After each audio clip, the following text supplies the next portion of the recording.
Shalom, Yasharala, Shalom. First and foremost, I want to give Kal Halal Yahweh, Bahasham, Hamashiach, Yahweh Shai. That is to say, all praise to Yahweh in the name of the anointed Yahweh Shai. Yahweh being the name of the Heavenly Father, and Yahweh Shai being the name of the man that the world ignorantly calls Jesus. So we're back with them daily verses. Had a little bit of time off. Life has been lifing, but that's no excuse. Salakia, sincerely from the bottom of my heart, Salakia. We're not taking time off in this thing, so we're getting back to these daily verses. We're going to bring out this verse, we're going to get straight to it. This is Romans chapter 8, verse 28. It says, and we know that all things work together for the good of them that love God, to them who are the called according to his purpose. Right, so to love God, obviously we know is to keep his commandments. And you're predestined. If you're in this thing and you're going to make it, you're predestined to make it. If you're in this thing and you're going to fall out, you're predestined to fall out, right? So it's all about who's called to according to his purpose, right? That he purposed for them to make it. According to what he wanted to happen, how he wanted it to go. So basically, right, I should have done that from the beginning, Salakia, but it said all things work together for good to them that love God, right? So I'm trying to exhort brothers to be patient when things seem to go wrong. Bear in mind, we know we're going to be tried and tested. We know we're going to have to go through things. We must go through much tribulation to enter the kingdom.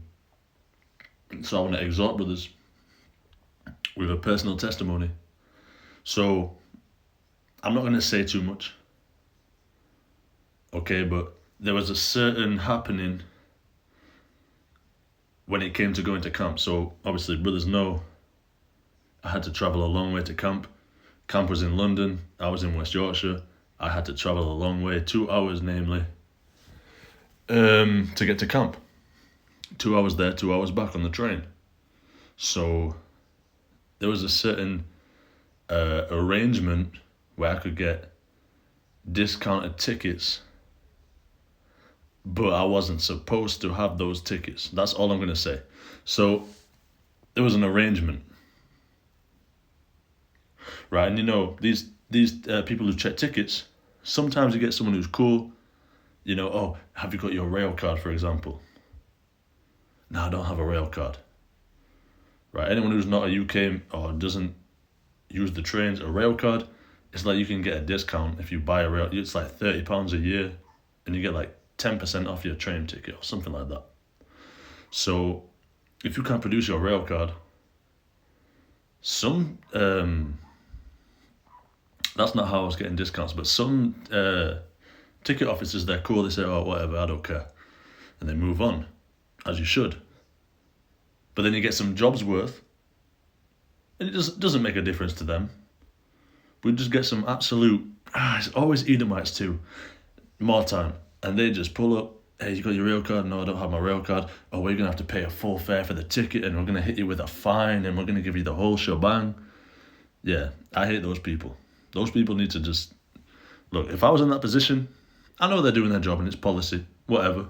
But personally, more time if us who are really in this truth and really move according to God and not according to the world, if we're in that position, we're just going to let it slide and say whatever. I literally don't care. As long as you have a ticket, cool, whatever.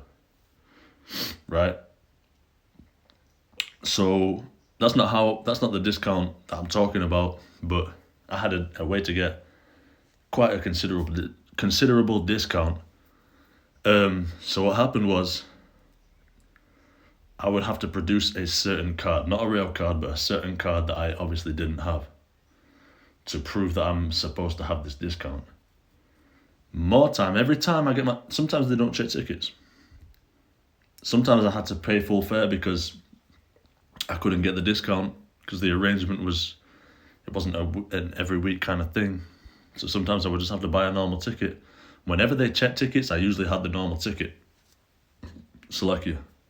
I usually had the normal ticket, and it was all cool because I got all my credentials, I got everything. It's all legit. But there were sometimes, it seemed to be every time I had this discounted ticket that I wasn't supposed to have, they wouldn't check tickets. It would just happen that they wouldn't check tickets. I remember one time I was supposed to get the discounted ticket, but things went wrong. a certain individual couldn't pull through, so it didn't happen. So I had to buy a normal full fare ticket. And at the time, I'm thinking, bear in mind this is during the week before Sabbath, I'm thinking like, in my head, I'm like, oh, that's really annoying. I mean, I could have done with the discount this week. I've had to pay more money. And I didn't see, this was foolishness, I didn't see past my nose, so to speak. I wasn't thinking, I wasn't considering all possibilities. Spiritually, not carnally. I wasn't looking to the future, right? To what the Most High might have planned, why he might have did that, because he caused it to happen. So I'm a little bit annoyed, oh, I've got to pay full fare, right? But I hop on this train that week, and the person checking tickets comes through, and there's someone sat in front of me. So just before this, they're getting to this person before they get to me.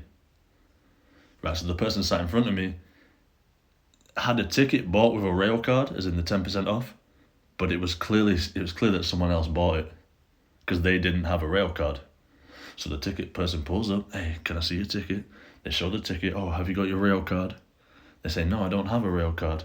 And then they eventually twist their arm to confess that they didn't buy the ticket, someone else did. So they made them pay, they either said get off or buy a ticket. They made them pay full fare for a new ticket. Bear in mind, they probably already spent the money on the discounted ticket and gave it to the person who bought it. And now they're having to pay more. That's that wicked Babylonian societies, right? But they're having to pay the full fare of this ticket, right, to buy a new ticket. So what do we have here? We have an absolute job's worth. Someone who's doing more than they need to do. Like, who cares, bro? If, like I say, most of us in that position, we just say, oh, cool, you don't have your rail card with you? Whatever, I don't care. And move on. That's what most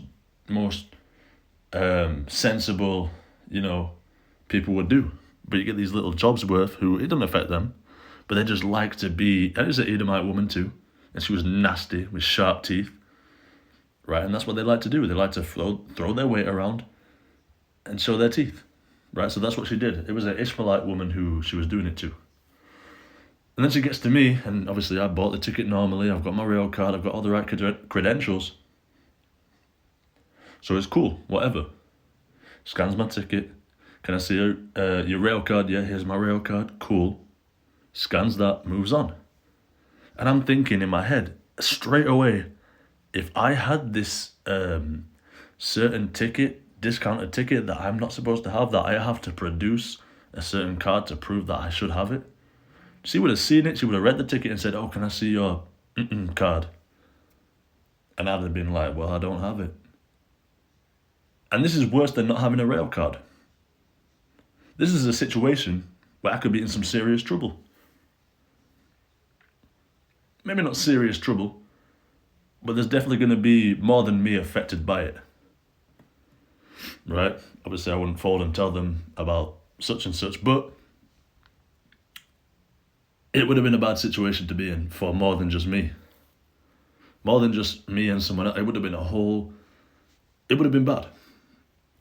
People would have been losing jobs. It would have been bad. Right? If I had that specific ticket. So I see now, spiritually, the moment that happened, I see why the Most High didn't let us get that ticket that week when I could have done with it. I'm thinking financially, I could have done with that. But spiritually, it's better that I didn't have it. Because maybe that person, that job's worth, had to be on that train at that time, at the same time as me. You see, the Most High has everything going on at once. Right? Everything going on at once. So there's the purpose of me being on that train at that time to get to camp for a certain time. But there could be someone else's purpose on that train. Maybe that job's worth was supposed to book someone else on that train. And they had to be on that train at that time too. So the Most High's got everything going on at once. So everything's arranged how it needs to be arranged for it to go how it needs to go. So we know that all things work together for good to them that love God, right? It was for my good that I had to pay the extra money.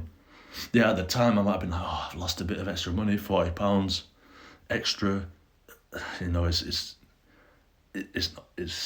That's a bad situation to be in, right? If you're thinking carnally. But if I'd have just thought spiritually, why did that happen? Which I later did when I seen the manifestation of the purpose. It's like, damn, I should have never complained. I should have never been annoyed by what happened because it was for my good. I didn't get fined. People didn't lose jobs. Right? It was for the good. So, with that, I want to give Kal Halal Yahweh B'Hashem HaMashiach Yahweh Shai Shalom.